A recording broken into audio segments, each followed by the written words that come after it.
You are lifted high, holy, holy forever. Ambil waktu untuk semakin menyembah Dia. Hear your people sing, holy to the King of Kings. Anak muda, ayo keluarkan suaramu. Nyanyikan dengan lebih sungguh-sungguh lagi. Sembah Tuhan. Sembah Tuhan lebih dalam lagi, lebih sungguh-sungguh lagi. Holy forever. You will always be holy, holy forever.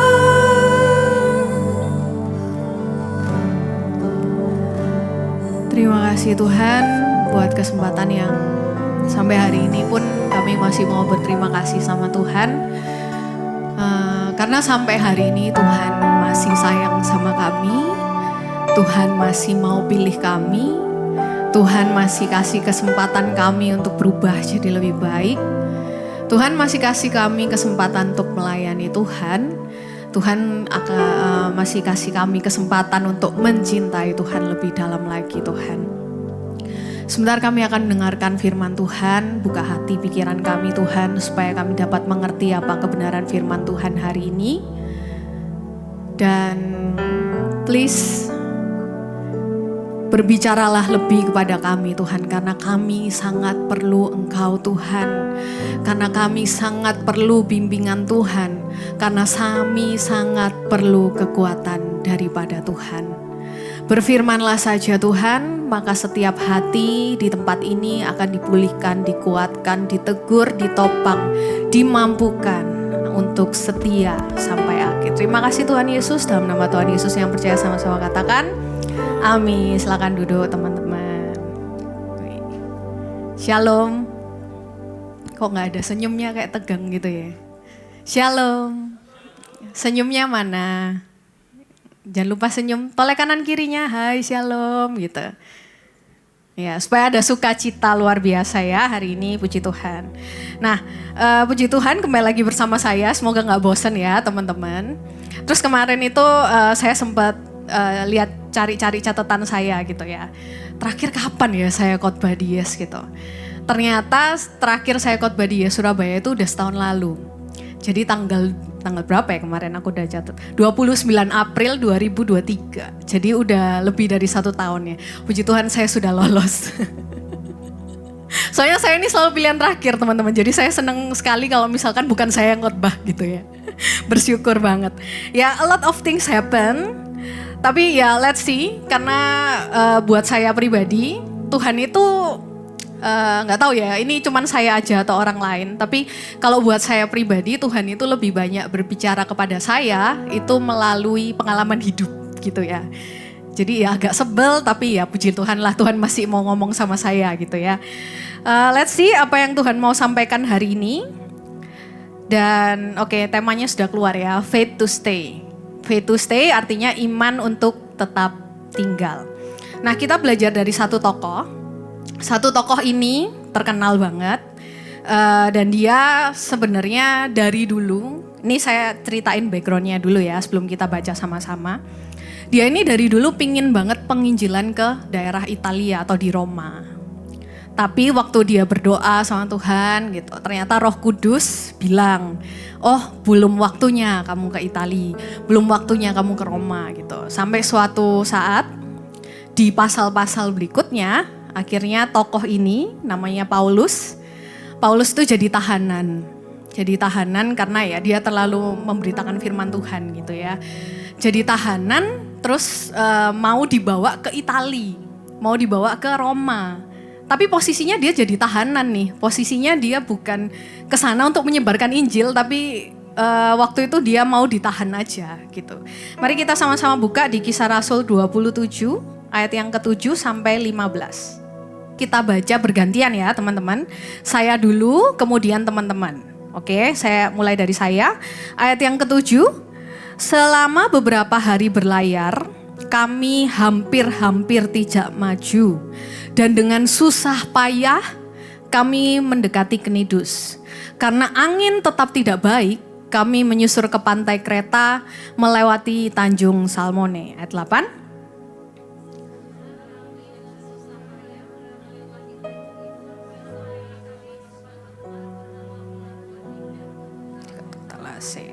Oke, ayat 9. Sementara itu sudah banyak waktu hilang.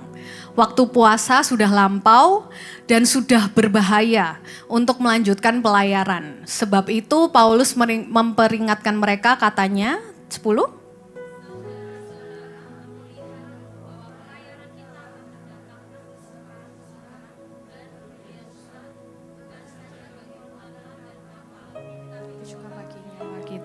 Ayat 11, tetapi perwira itu sayangnya, gak ada sayangnya sih, tapi ini kalau saya pribadi gitu ya. Tapi perwira itu sayangnya lebih percaya kepada jurumudi dan nahkoda daripada kepada perkataan Paulus. Ayat 12.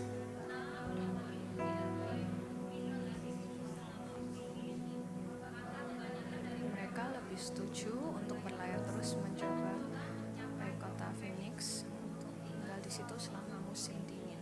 Kota Phoenix adalah sebuah kereta yang terbuka ke arah barat.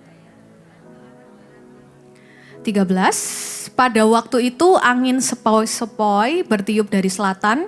Mereka menyangka bahwa maksud mereka sudah tentu akan tercapai. Maksudnya mereka bisa cepat sampai ke tempat itu. Mereka membongkar sau itu adalah jangkar. Lalu mereka berlayar dekat sekali menyusur pantai Kreta. Ayat 14.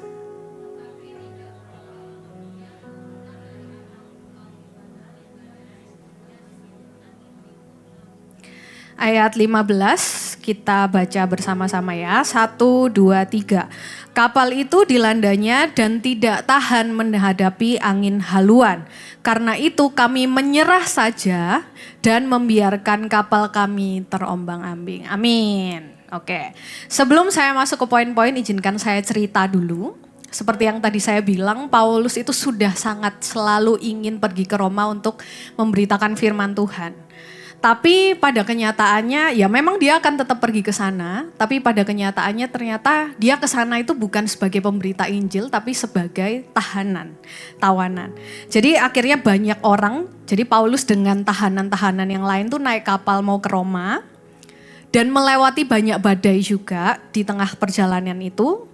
Kalau teman-teman baca satu pasal, mereka tuh sempat ganti kapal karena saking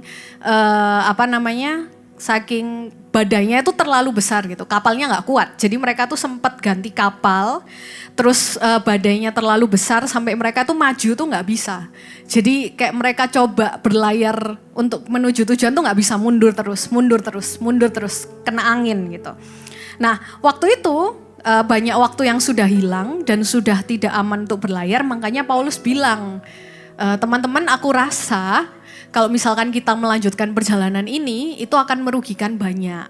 Merugikan muatan, merugikan kita semua, dan bahkan merugikan nyawa kita. Gitu. Terus tapi kenyataannya perwira yang ada di situ tuh lebih percaya sama nahkoda yang waktu itu bilang, oh nggak apa-apa kita lanjut aja. Daripada kita di sini, nanti kalau kita, waktu itu tuh kalau nggak salah, mereka itu berlayar di sekitar bulan September. Jadi udah mendekati waktu musim dingin. Makanya mereka bilang kalau misalkan kita nggak berlayar, nanti kita malah nggak bisa berangkat. Karena ada musim dingin gitu, bahaya banget. Akhirnya mereka tetap percaya sama nahkoda itu. Tapi ternyata tidak semudah itu saudara-saudara. Karena ternyata di ayat 15 tadi ada angin timur laut yang bawa kapal itu semakin jauh. Dan bahkan udah gak bisa melawan arus lagi, akhirnya mereka dikatakan apa tadi? Menyerah. Akhirnya mereka tadi menyerah dan membiarkan diri terombang-ambing. Nah hari-hari ini saya gak tahu ya apa yang dialami sama teman-teman. Cuman saya rasa badai kehidupan itu akan terus ada dari kita kecil sampai kita besar gitu. Dan hari ini saya mau ngajak teman-teman belajar satu poin pertama. Sebelum saya buka poinnya, kembali ke ayat 12 dulu deh. Kembali ke ayat 12. Karena pelabuhan itu tidak baik untuk tinggal di situ selama musim dingin, maka kebanyakan dari mereka lebih setuju berlayar terus untuk mencoba mencapai kota Phoenix untuk tinggal di situ selama musim dingin. Nah, di situ perhatikan kata-kata kebanyakan. Kebanyakan itu artinya mayoritas. Jadi poin pertama saya adalah majority doesn't always right. Mayoritas tidak selalu benar, teman-teman. Mayoritas tidak selalu benar. Kenapa kok bilang poinnya ini gitu ya? Berapa banyak dari sini anak muda yang suka curhat ke temennya? Coba angkat tangan. Masa gak pernah curhat? Masa gak pernah curhat sama temennya? Wih. Nah sama, tipe manusia itu pasti nggak bisa hidup sama orang lain, tanpa orang lain. Se-introvert-introvertnya orang, dia tuh tetap butuh orang lain. Jadi contoh, pakai baju aja, pasti tanya, menurut kamu bagusan ini atau bagusan ini? Gitu. Karena apa? Minta advice gitu ya. Nah sama kayak hari ini, nah, pesan Tuhan hari ini, hai anak-anak muda, be careful of who you listen to. Aduh, agak kepleset sedikit ya. Hai anak muda, be careful of who you listen to. Karena seseorang yang kalian dengarkan atau suara yang sering kalian dengar itu menentukan kalian berada di mana. Menentukan kalian ngambil keputusan apa. Karena memang kita manusia tuh nggak bisa ngambil keputusan sendiri, kita butuh feedback dari orang lain. Kalau menurut kamu kayak gimana? Gitu. Kalau menurut kamu kayak gimana? Nggak salah. Yang salah itu apa? Yang salah ketika yang kita dengarkan itu bukan Tuhan dulu. Yang kita dengarkan itu mayoritas. Nah mayoritas hari-hari ini yang sering kita dengerin apa? Sosial media, ChatGPT, dan lain-lain. Karena gini teman-teman, kalian cari jawaban ke teman kalian, ke sosial media kalian, itu gak akan pernah punya jawaban yang tepat buat hidup kalian. Karena apa? Karena mereka itu karena sosial media itu bukan bukan pihak yang menciptakan kita. Jadi dia gak tahu apa-apa tentang kita. Pernah gak kalian lihat sosmed gitu ya, terus tanda-tanda anxiety gitu. Setiap malam overthinking.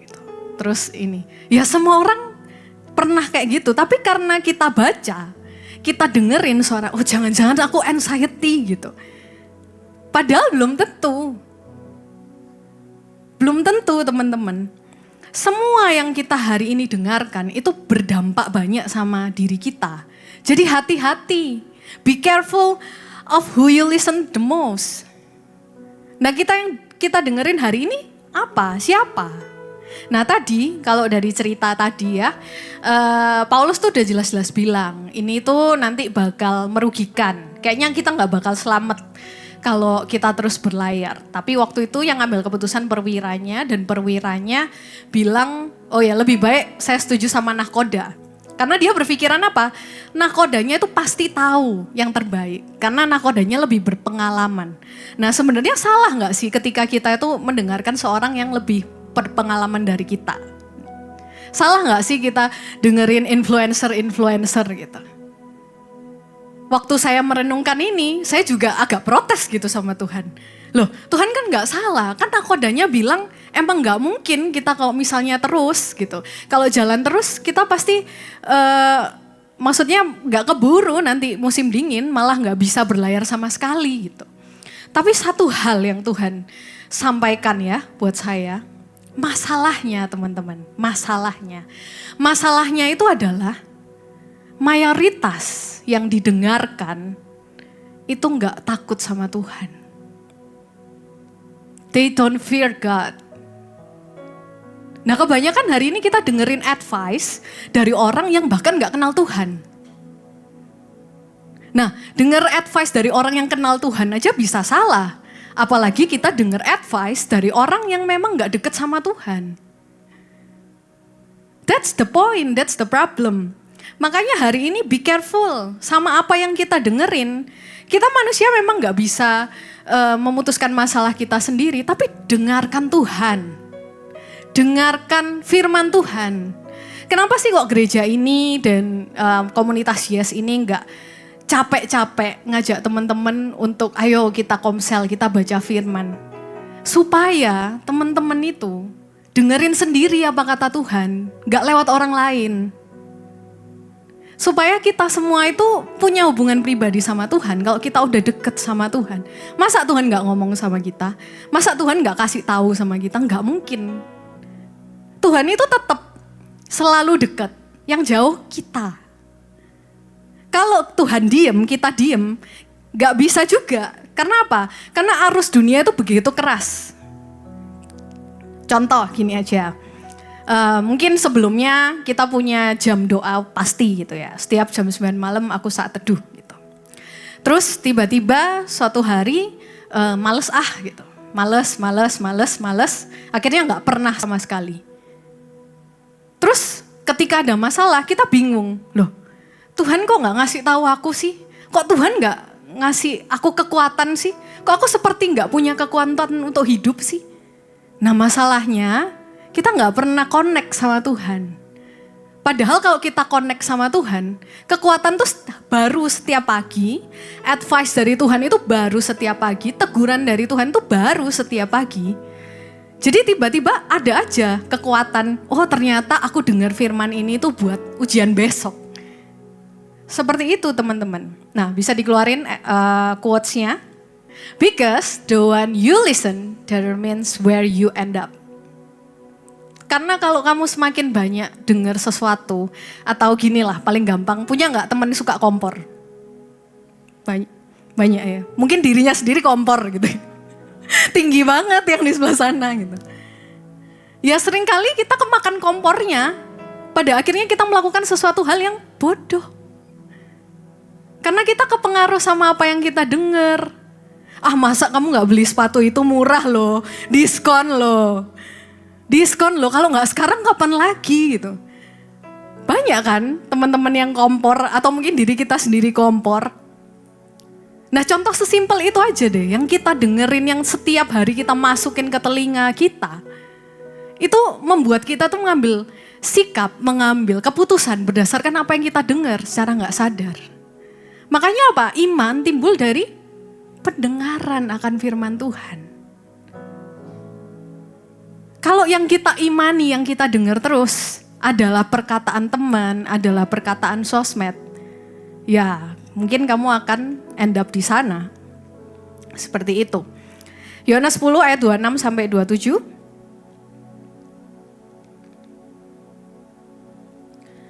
Tetapi kamu tidak percaya karena kamu tidak termasuk domba-dombaku. Ayat 27. Domba-dombaku, apa? Sama-sama, 1, 2, 3. Mendengarkan suaraku.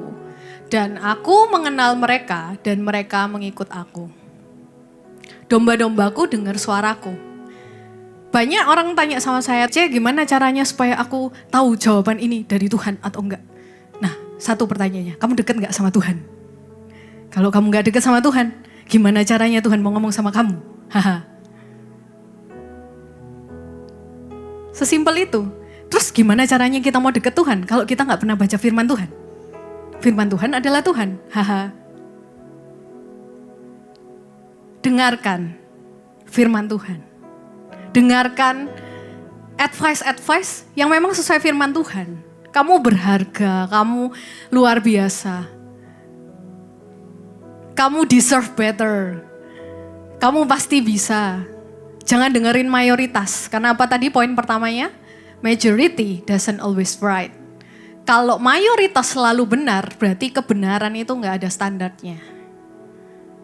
Kalau kadang anak muda tuh suka mencobai gitu ya, termasuk saya. Karena saya sering mencobai Tuhan juga gitu ya. Loh Tuhan, kalau everybody doing it, kenapa aku enggak melakukannya? Gitu. Kalau semua orang pencitraan, kenapa aku enggak pencitraan? Kalau semua orang kok suka komporin orang lain, kenapa aku enggak jadi kompor juga? Nah masalahnya standar kebenaran itu bukan dari berapa banyak orang yang melakukannya. Tapi standar kebenaran Tuhan ya firman Tuhan. Hati-hati. Jangan sampai kita dengerin perkataan luar lebih daripada kita dengerin firman Tuhan. Oke, lanjut. Saya suka cepat selesai ya teman-teman. Haleluya. Oke, kita lanjut di ayat 18 sampai 20, kemudian ayat 30 sampai 32. Lanjut ceritanya ya. Saya langsung bacain aja ayat 18. Karena kami sangat hebat diombang-ambingkan angin badai, maka pada keesokan harinya mereka mulai membuang muatan ke laut. 19. Dan pada hari yang ketiga mereka membuang alat-alat kapal dengan tangan mereka sendiri. 20. Setelah beberapa hari lamanya baik matahari maupun bintang-bintang tidak kelihatan dan angin badai yang dahsyat terus-menerus mengancam kami, akhirnya putuslah segala harapan kami untuk dapat menyelamatkan diri kami. Lompat ayat 30. Akan tetapi anak-anak kapal berusaha, anak-anak kapal itu staff ya, staff di kapal, berusaha untuk melarikan diri dari kapal. Mereka menurunkan skoci, berbuat seolah-olah mereka hendak melabuhkan beberapa jangkar di haluan. Jadi mereka pura-pura gitu ya, tapi padahal mereka mau nyelamatin diri sendiri. 31. Karena itu Paulus berkata kepada perwira dan prajurit-prajuritnya, jika mereka tidak tinggal di kapal, kamu tidak mungkin selamat. 32. Lalu prajurit-prajurit itu memotong tali sekoci dan membiarkannya hanyut. Nah, dalam perjalanan itu mereka benar-benar hopeless lah. Dikatakan benar-benar hopeless, udahlah kayaknya nggak ada harapan buat kita itu bisa menyelamatkan diri. Udahlah buat apa gitu kan. Tapi terus staffnya karena mau menyelamatkan diri mereka mau kabur. Yaudahlah aku pakai kapal skoci, itu kapal yang kecil-kecil buat menyelamatkan itu biasanya. Naik ke situ aja lah aku, terus habis itu aku kabur gitu. Tapi dikatakan bahwa Paulus bilang kalau kamu pergi kamu gak mungkin selamat gitu ya. Dan berapa hari itu udah gelap banget. Hari kedua dari pertama, hari kedua itu mereka buang muatan, hari ketiga mereka buang alat-alat kapal. Terus di ayat yang ke-20 tadi udah gelap banget, gak ada cahaya sedikit pun. Sampai 14 hari akhirnya dikatakan sekocinya atau plan B-nya dibuang. Nah poin yang kedua, cut loss. Ada yang pernah dengar cut loss gak? Oh ya, memang anak-anak Yes Pro lebih tahu. Oke, cut loss. Untuk kita punya iman, untuk bisa bertahan kita harus pandai-pandai namanya cut loss. Cut loss ini apa? Cut loss adalah memotong kerugian atau rela rugi supaya nggak lebih rugi lagi daripada sebelumnya. Ini istilah yang banyak digunakan di saham ya teman-teman. Mungkin teman-teman nggak tahu tapi intinya adalah memilih untuk rugi sedikit daripada rugi lebih besar lagi. Nah caranya apa kita memotong kerugian itu agar kita tetap punya iman untuk bertahan sama Tuhan hari ini. Kita buka di Ibrani 12 ayat yang 1. Ibrani 12 ayat 1, karena kita mempunyai banyak saksi bagaikan awan yang mengelilingi kita. Marilah kita menanggalkan, sama-sama bilang menanggalkan. Sama-sama bilang menanggalkan. Menanggalkan semua beban dan dosa yang begitu merintangi kita dan berlomba dengan tekun dalam perlombaan yang diwajibkan bagi kita. Poin yang kedua, cut loss. Apa yang harus kita cut loss? Dosa sudah pasti. Karena orang hidup sama Tuhan gak mungkin bisa deket sama dosa. Karena mereka itu kayak magnet berlawanan. Kalau misalkan ada Tuhan gak mungkin ada dosa. Kalau ada dosa gak mungkin ada Tuhan. Jadi dosa itu sudah pasti harus kita buang. Terus apa yang kita tanggalkan hari ini? Dikatakan tadi mereka buang muatan-muatannya. Buang segala sesuatunya. Supaya apa? Supaya mereka lebih bisa selamat karena perahunya lebih ringan kan, buang beban. Hari ini tanggalkan kepintaranmu. Tanggalkan pengalamanmu. Karena cara Tuhan menolong kemarin belum tentu sama hari ini. Perlu pengetahuan yang terus supaya kita dekat sama Tuhan. Tinggalkan keegoisanmu. Orang yang egois gak mungkin bisa dengar kata Tuhan. Orang yang egois gak mungkin bisa berubah, punya karakter yang baik. Tanggalkan bebanmu. Tanggalkan dendammu. Karena apa? Dendam itu termasuk dosa loh teman-teman. Jangan salah. Jangan dikira kalau misalkan kita gak memaafkan teman kita, itu gak apa-apa. Salah besar. Kalau kita hari ini nggak memaafkan, kita nggak memaafkan atau kita nggak minta maaf, itu sama dengan kita nggak dekat sama Tuhan. Karena Tuhan karakternya apa? Kasih. Kalau sudah berlawanan berarti kita nggak ada Tuhan sudah. Sesimpel itu. Lalu tanggalkan kekhawatiranmu. Ayo jiwa-jiwa overthinking bertobat ya. Jiwa-jiwa yang suka memikirkan hal-hal yang belum tentu terjadi bertobat hari ini. Itu menambah beban teman-teman. Hidup itu sudah susah. Kalau kalian semakin overthinking, kalian makani pikiran kalian dengan kejadian yang belum tentu terjadi. Dengan kekhawatiran-kekhawatiran itu semakin berat bebanmu, semakin kamu gak bisa selamat. Karena kayak semua orang di perahu itu, pada dasarnya semua orang di perahu itu, dikatakan di perahu itu tuh ada 276 jiwa, merasakan hal yang sama, terombang-ambing terus mau maju gak bisa, ya sudah pasrah gitu, gak ada harapan lagi. Dan mereka akhirnya milih ya udah buang muatanlah, apa yang bisa kita lakukan hari itu yang mereka pikirkan. Mereka nggak mikir nanti anakku gimana, nanti istriku gimana, nggak ada di situ. Yang ada di situ oke, kita lakukan apa yang kita bisa lakukan, buang muatan, buang alat-alat kapal yang berat, buang overthinking, buang keegoisan, buang semuanya itu teman-teman. Tanggalkan segala hal yang hari-hari ini sedang kamu overthinkingkan. Gini teman-teman, mungkin di cerita awal, masalahnya semua orang yang ada di kapal ini itu bisa dihindarkan kalau mereka mendengarkan Paulus. Tapi ada masalah-masalah yang kadang terjadi karena pikiran kita sendiri. Karena kita punya pikiran jelek tentang orang, kita ngejudge dia, akhirnya kita berlaku buruk sama dia. Akhirnya jadi masalah baru, akhirnya kita gak bisa temenan sama dia. Sesimpel itu. Jadi artinya perbesarlah kapasitas iman supaya kita itu bisa cut loss. Gereja Best dari dulu sering mengajarkan, masalah besar itu dikecilkan. Masalah yang kecil ditiadakan. Kenapa kok kayak gitu? Itu bukan bicara kita gak mengakui yang besar itu masalah, yang kecil itu masalah, enggak. Tapi kita bicara kedewasaan kita. Kalau kita sudah dewasa, masa masalah kita nggak bisa naik sepeda roda 2 itu masalah besar? Enggak kan? Kalau kita sudah dewasa, masa mungkin kita udah kerja gitu ya. Masa masalah soal nilai dapat 6 itu masalah buat kita? Enggak, karena kita udah kerja gitu. Sama masalah itu teman-teman, lama-kelamaan itu upgrade. Kalau imannya kita nggak upgrade, kita nggak buang masalah-masalah kecil yang di pikiran kita nggak akan bisa dewasa. Bukan berarti masalah yang kecil itu bukan masalah, itu tetap masalah. Tapi ada prioritasnya. Kalau ini masalah kecil, berarti bisa diselesaikan dan pasti selesai. Cepat waktunya. Jadi nggak perlu dipikirkan berlarut-larut. Kayak gitu. Nah kadang yang buat segala sesuatu lebih berat itu bukan masalahnya. Tapi pikiran kita, kekhawatiran kita yang buat itu semakin berat. Akhirnya kita gak punya sukacita. Kenapa kok tadi aku suruh kalian senyum? Supaya ada sukacita. Emang di sini gak ada yang punya masalah? Ada kan? Tapi yang beda apa? Kekuatannya, sukacitanya. Jadi cut loss. Buang semua kekecewaanmu sama manusia. Kadang Tuhan itu cuma minta satu hal kok. Hai anak-anak muda, jangan sok kuat. Tinggalkan beban kita sama Tuhan. Dia lemah lembut. Berikan apa yang jadi bebanmu hari ini sama Tuhan.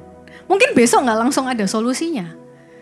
Tapi at least kamu punya tempat untuk kamu sharing. Kamu punya tempat untuk kamu meninggalkan bebanmu.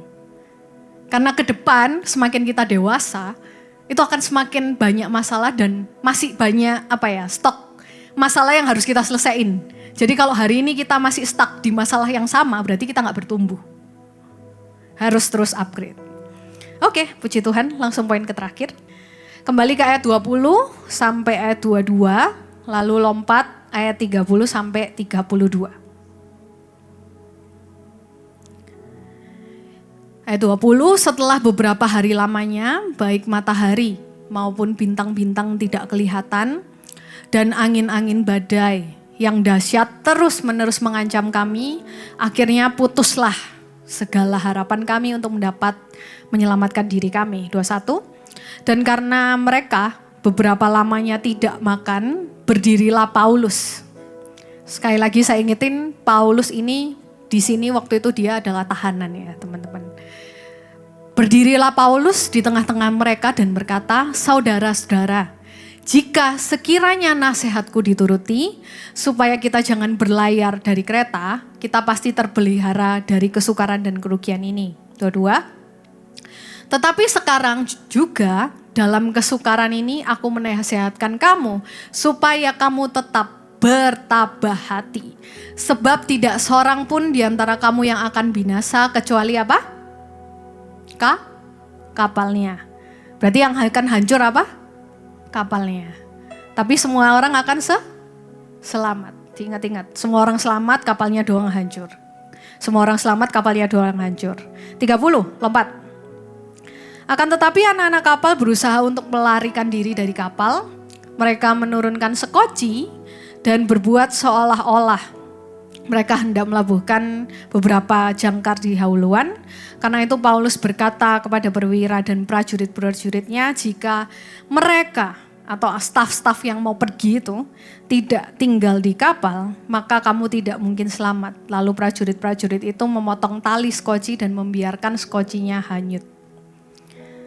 Izinkan saya cerita dulu sebelum ke poin yang ketiga ya. Memang suasananya suram buat semua orang waktu itu. Bayangin aja, pernah naik kapal kan ya semuanya? Ke Bali naik ferry pernah kan ya, paling enggak gitu. Terombang-ambing dari sini, dari Ketapang ke Bali itu ya enggak terlalu lama ya.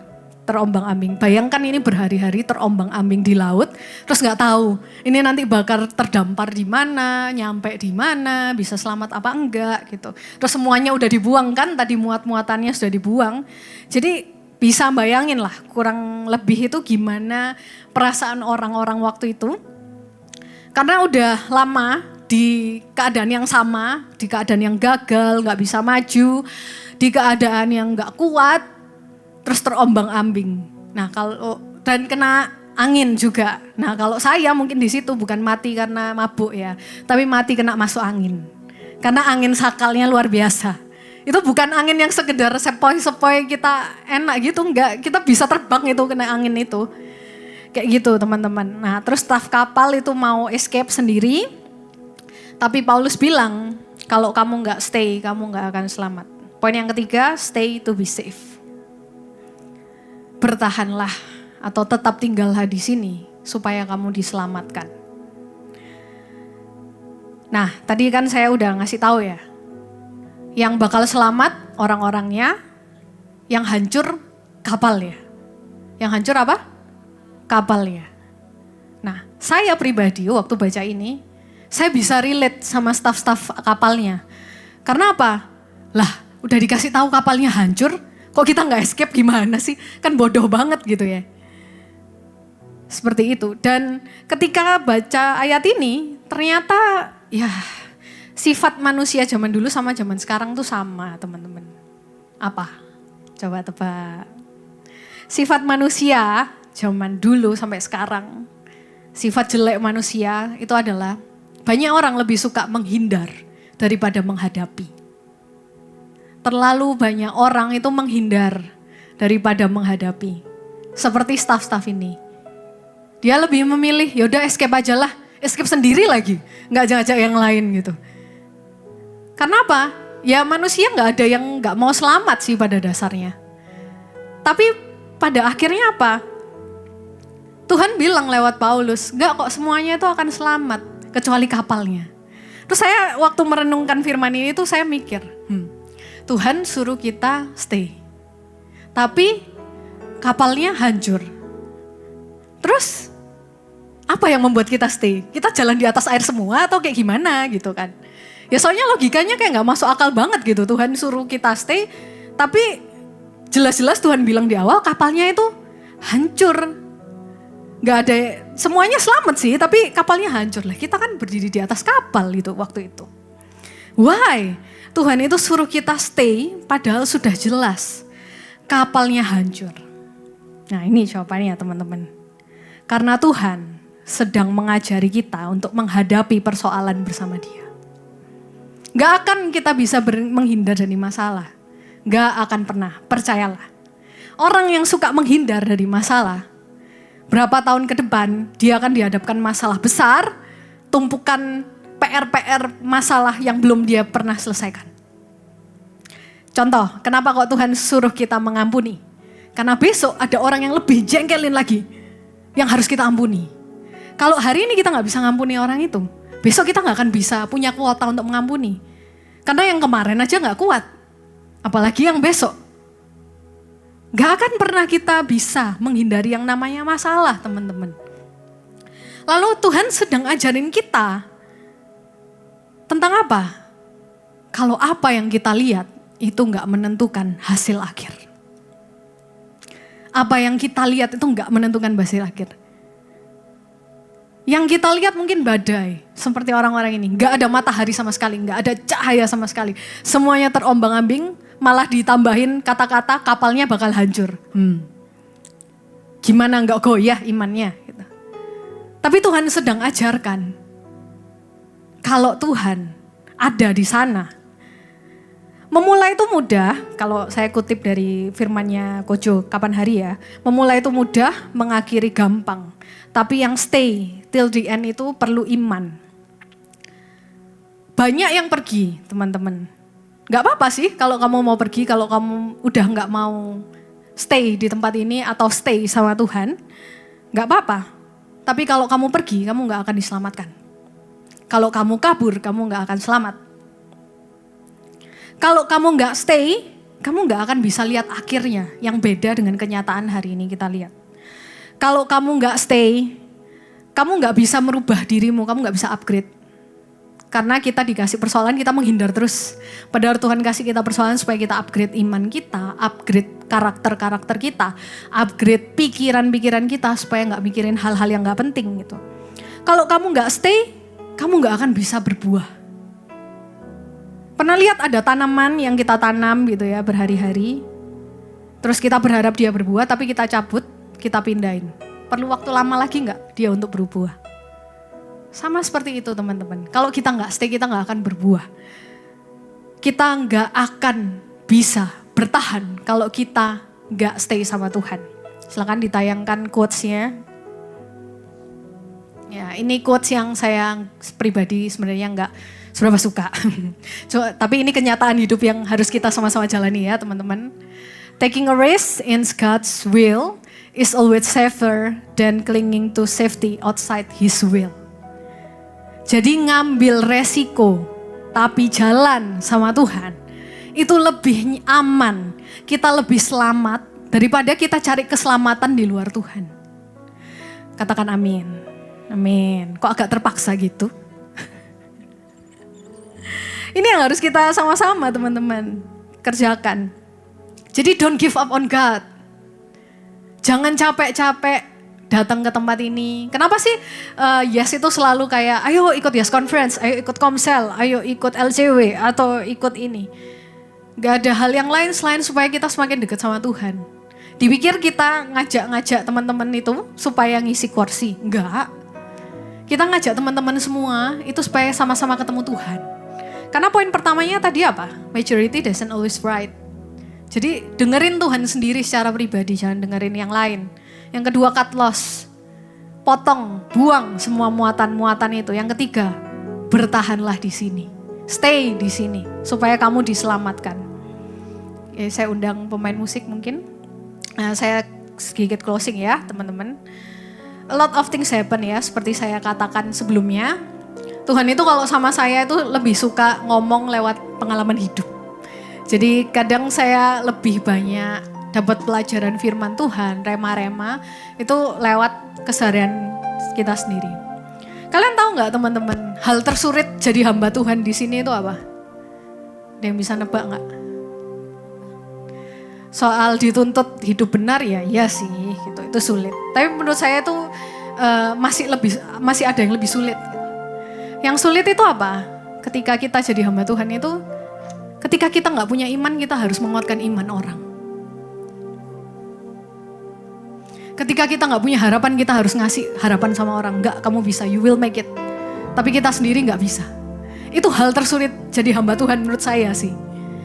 Dan hari ini saya bukan anti sama hal yang kayak untuk share kelemahan saya gitu ya. Karena saya bersyukur dan percaya bahwa kelemahan saya itu tanda kalau Tuhan itu ada. Tanda Tuhan itu bisa lihat. Banyak orang itu kasih kesaksian kalau masalahnya sudah selesai. Tapi saya hari ini mau bilang sama teman-teman, Tuhan itu masih ada di proses pergumulan. Jadi nggak harus sampai masalah selesai Tuhan baru muncul, nggak. Tuhan nggak suka main superheroan, nggak. Tuhan dari awal, tengah sampai akhir, Tuhan itu ada. Tuhan itu selalu ada sama kita. Gitu. Jadi kalau ada sewaktu itu ada salah satu anak Yes tanya sama saya, gimana kabarmu C? Gitu. Saya mikir kayak, nggak tahu sih saya lagi baik-baik aja atau enggak. Tapi yang saya tahu ya saya hanya menjalani hidup aja. Menjalani hidup aja. Ya sometimes masalah itu nggak harus besar. Kita menjalani hidup aja udah masalah gitu lah. Tapi yang hari ini Tuhan ingatkan sama kita, teman-teman, yuk stay. Yuk stay. Memang keadaan sulit atau keadaan biasa aja. Dan kadang gereja base ini suka ini ya bilang kalau kamu ada masalah pelayanan aja. Ya sebenarnya nggak menjawab secara praktikal sih masalahnya apa gitu ya. Tapi kenapa kok disuruh seperti itu? Mungkin kita harus belajar bahwa supaya kita itu di setiap musim apapun kita itu deket Tuhan. Makanya kenapa kita harus stay, kita harus rajin datang komsel. Bukan soal komselnya atau sekedar kumpul-kumpulnya, itu sesuatu yang fun yang suatu saat tuh bisa hilang. Kumpul-kumpul sama teman-teman tuh sesuatu yang fun tapi gak kekal karena suatu saat teman-temanmu udah gak asik lagi. Tapi yang kekal di situ apa? Firman Tuhan yang kita dengerin, kesaksian teman-teman kita yang kita dengerin, firman Tuhan yang kita dengerin. Karena kalau kamu hari ini, kita semua hari ini kalau mau selamat, stay teman-teman. Jangan menghindar, jangan ikutin mayoritas, buang bebanmu, stay sama Tuhan. Silakan dinyanyikan. Kita sama-sama nyanyikan teman-teman. Kemanakah kami mencari kasih sejati? Ambil waktu untuk nyanyi benar-benar sungguh-sungguh sama Tuhan. Kemanakah kami berseru? Karena gak ada tempat lain selain Tuhan. Saat badai Gak ada safe place selain Tuhan. menderu, yang kami tahu hanya Kau yang mampu pulihkan segala sesuatu. Kami perlukan keajaiban. Doa dalam setiap hati kalian secara pribadi. Ngomong kalau butuh Tuhan. Ngomong kalau kalian sangat amat perlu Tuhan. Perlu kekuatan Tuhan. Perlu firman Tuhan. Perlu hadirat Tuhan. Supaya bisa kuat bersama-sama. Kami perlukan Tuhan. Kami perlukan keajaiban-Mu. Kami butuhkan sentuhan tangan-Mu. Kami tak dapat jalan sendiri.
reminder dari Tuhan buat setiap kami mau semakin beriman buat tetap tinggal sama Tuhan. Bukan buat alasan apapun selain karena kami perlu Tuhan.